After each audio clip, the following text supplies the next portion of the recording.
we're going to start on Prime Video with the new documentary series Built in Birmingham, Brady and the Blues. And here's a clip. The takeover of Birmingham City has completed. NFL legend Tom Brady has become a minority owner in the team. Who? He was a sportsman, wasn't he? Tom Brady? Who's he? Probably what he knows about football you could put on a postage stamp. What am I afraid of? This is not a vanity thing. This is like, let's get our elbows dirty. So famously, Wrexham Football Club were bought by a couple of Hollywood stars, weren't they, Hannah? Ryan Reynolds and Rob McElhenney. And, of course, Netflix made a series all about that. Well, move over, Wrexham. Birmingham City are in on the act.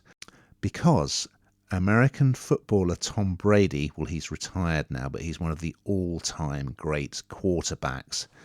He bought a minority share in the club.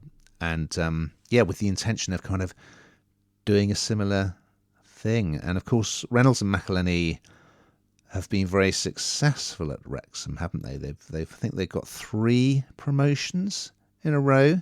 So we come to Birmingham, the Blues, to see how Brady is going to get on.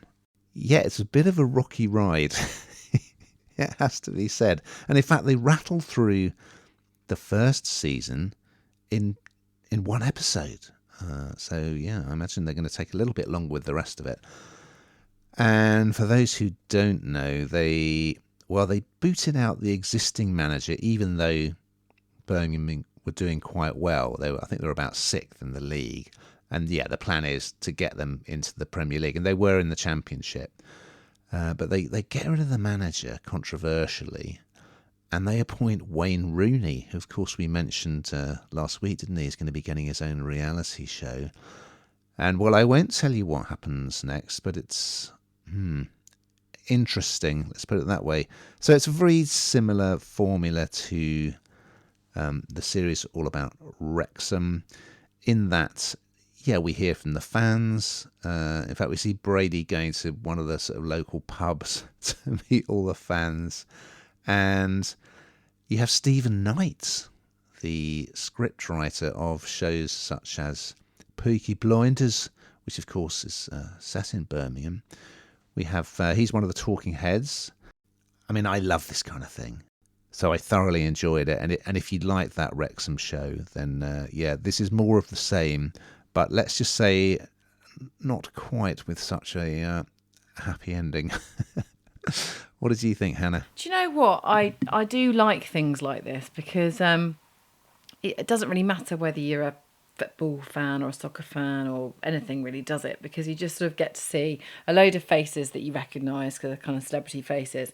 And then they obviously, I mean, there is lots of drama here, as you say, and not always a happy ending. But it's kind of interesting to see backstage, I suppose, a bit like it is with anything. And with this, you get exactly that.